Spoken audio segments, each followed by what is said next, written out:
आज तो मैं पूरे खेत की जुताई कर दूंगा और ज़्यादा मेहनत करके मुझे मालिक से अच्छे पैसे मिल जाएंगे और फिर मैं बाजार से ताज़ा मछली लाकर निर्मला को दूंगा।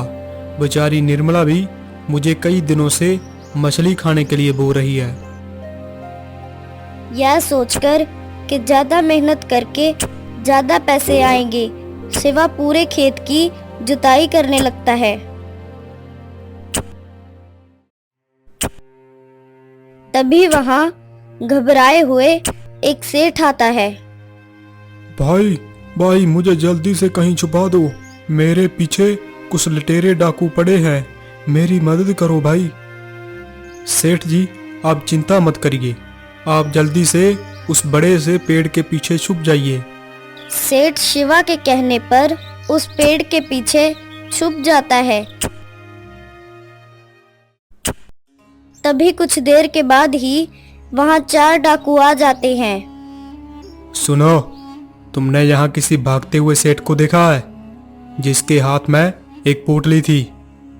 नहीं नहीं डाकू महाराज, मैंने यहाँ पर किसी भागते हुए सेठ को नहीं देखा। महाराज मुझे तो लगता है ये आदमी झूठ बोल रहा है। क्यों रे, क्या तूने सच में यहाँ पर किसी सेठ को जाते हुए नहीं देखा? नहीं डाकू महाराज, मैं सच बोल रहा हूँ। अगर डाकू महाराज मैंने किसी को देखा होता तो मैं आपको बता देता। तुम हमें जानते नहीं हो, हम कितने बड़े डाकू हैं, हम बहुत बड़े लुटेरे हैं, लुटेरे। अगर तुमने झूठ बोला तो तुम्हारी खैर नहीं। डाकू महाराज मैं सच बोल रहा हूँ, क्या पता डाकू महाराज जिसको आप ढूंढ रहे हैं वो किसी और दिशा में भाग गया हो। ठीक है, लेकिन हम उस सेठ को छोड़ेंगे नहीं, वो चाहे जहां भी भाग ले। फिर वो डाकुओं का सरदार सभी डाकुओं को दूसरी दिशा की ओर ले गया। सभी डाकू के वहां से चले जाने के बाद सेठ उस पेड़ के पीछे से बाहर निकलता है। तुम्हारा बहुत बहुत धन्यवाद भाई, आज तो तुमने मुझे बाल बाल बचा लिया। लेकिन सेठ जी आप उन डाकू लुटेरों से भाग क्यों रहे थे और वो लुटेरे डाकू आपके पीछे क्यों पड़े हैं? अरे भाई मैं तुम्हारे पास के गांव का सुनार हूँ। आज मेरी दुकान पर कुछ लुटेरे डाकुओं ने मेरा धन लूटने के लिए हमला कर दिया। बड़ी मुश्किल से मैं अपनी जान बचाकर भागा और जितना भी मेरे पास धन था वो सब मैंने इस पोटली में बांध लिया और ऐसे ही मैं भागते भागते इस गांव में आ गया तो ये डाकू भी मेरा पीछा करते हुए यहाँ तक आ गए। वो डाकू मेरी धन की पोटली को छीनना चाहते हैं। देखो सेठ जी, वो डाकू तो आपको किस तरह ढूंढ रहे हैं, आपका यहाँ पर ज़्यादा समय के लिए रुकना ठीक नहीं है। हाँ भाई, लेकिन मैं कब तक यूं ही उनसे बचता बचता भागता रहूँगा, वो मुझे पकड़ ही लेंगे और ना जाने मेरे साथ क्या करेंगे। सेठ जी आप चिंता मत कीजिए, सेठ जी आप मेरे साथ मेरे घर चलिए, आप वहाँ पर सुरक्षित रहेंगे। फिर शिवा सेठ को अपने घर ले जाता है।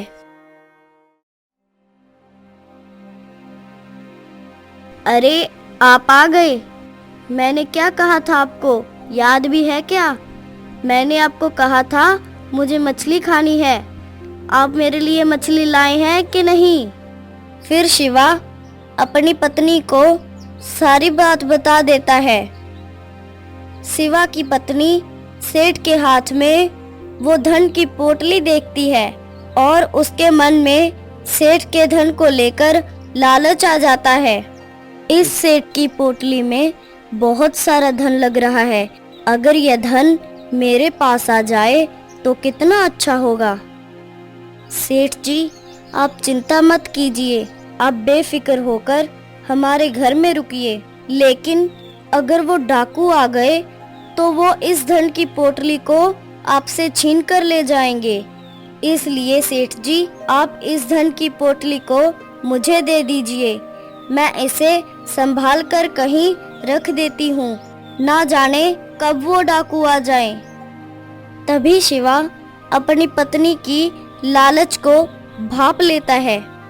नहीं नहीं सेठ जी आप ऐसा करिए ना, मेरे घर में कहीं एक गड्ढा खोदकर वहीं ये पोटली छुपा दीजिए, वह डाकू कभी भी नहीं समझ पाएंगे कि आपने पूरे धन की पोटली को कहाँ पर छुपा कर रखा है। ठीक है भाई, अगर तुम कहते हो तो मैं ये धन की पोटली को तुम्हारे घर में कहीं गड्ढा खोद कर छुपा देता हूँ।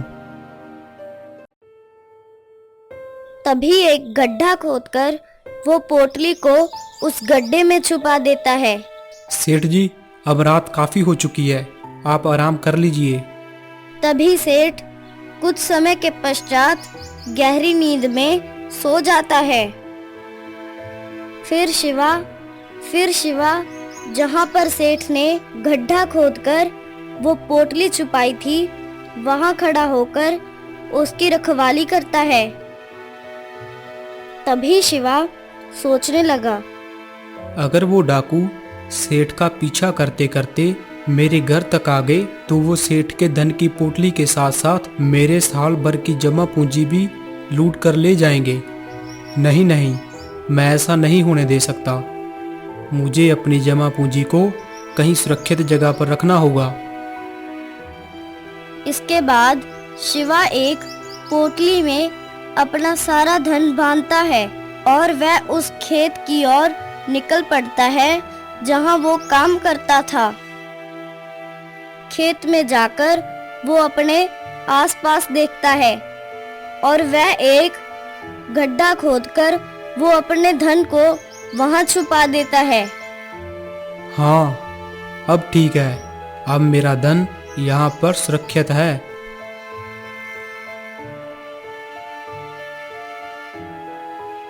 फिर वो वापस अपने घर की ओर निकलता है और घर आ जाता है।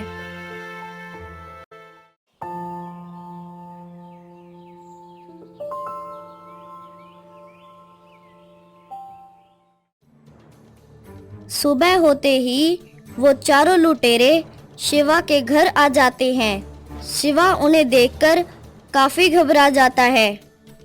अरे, तूने हमें धोखा दिया। वो सेठ उस दिन तेरे पास ही आया था और तूने उसे अपने घर में रखा है। अब हमें जल्दी से बता दे वो कहाँ है, अब हम तुम्हें भी नहीं छोड़ेंगे। शिवा डाकुओं की बात सुनकर हैरान हो जाता है। तभी वो अंदर जाके देखता है तो सेठ उसे कहीं नजर नहीं आता। अरे, सेठ जी कहाँ चले गए? लगता है सेठ जी भाग गए। अब ये लुटेरे डाकू मुझे छोड़ेंगे नहीं। हे भगवान, अब मेरी रक्षा करना। लगता है सरदार ये ऐसे नहीं बताएगा कि वो सेठ कहाँ है। गांव के लोगों ने कहा था कि उन्होंने उस सेठ को इसके साथ ही देखा था। नहीं डाकू महाराज, मुझे नहीं पता वो सेठ कहाँ है और उसकी धन की पोटली भी कहाँ है। तो फिर गांव वाले क्या झूठ बोल रहे हैं? सच सच बताओ, नहीं तो तुम्हें इसका परिणाम भुगतना पड़ेगा। डाकू महाराज, मुझे माफ कर दीजिए। वो सेठ उस रात को मेरे पास ही ठहरा था, लेकिन डाकू सरदार अब ना जाने वो कहाँ है। मुझे अब सच में नहीं पता कि वो कहाँ चला गया। मुझे लगता है वो यहाँ से भाग गया होगा। अच्छा, तो तू ऐसे नहीं मानेगा। पकड़ो इसे। रुकिए डाकू महाराज, इन्हें छोड़ दीजिए। यह मेरे पति हैं, इन्होंने कुछ नहीं किया। आपको सेठ के धन की पोटली ही चाहिए ना?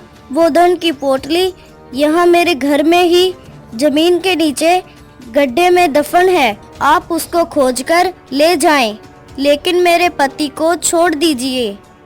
तुम ऐसे क्या देख रहे हो? जाओ जल्दी से जमीन को खोदकर उस पोटली को निकालो। तभी तीनों डाकू शिवा के घर में जमीन खोदना शुरू कर देते हैं। काफी देर तक उन्हें कोई भी धन की पोटली नहीं मिलती। अरे महाराज, यहाँ तो कुछ भी नहीं है। ये दोनों झूठ बोल रहे हैं। तुम दोनों अभी भी झूठ ही बोल रहे हो, एक डाकू के साथ मजाक कर रहे हो। महाराज, इन दोनों ने ही पूरे धन की पोटली को अपने पास रख लिया है। अब ये हमसे बचने के लिए कुछ भी बोल रहे हैं। तुम दोनों ज्यादा होशियार बनने की कोशिश मत करो। तुम मुझे सीधे सीधे बता दो, वो धन तुमने कहाँ रखा है, नहीं तो तुम अपनी जान से हाथ धो बैठोगे। तभी वहाँ सेठ आ जाता है। शिवा और उसकी पत्नी सेठ को देखकर हैरान हो जाते हैं। डाकू महाराज, आप इन दोनों को छोड़ दीजिए। इन्हें कुछ नहीं पता कि मैंने वो अपना धन कहाँ छुपाया है। जब कल रात को शिवा सो गया था तो मैं खुद ही अपने धन की पोटली की रखवाली करने लगा। सुबह होते ही मैंने आपको यहाँ पर आते हुए देख लिया, इसलिए मैं अपने धन की पोटली उठाकर यहाँ से भाग गया।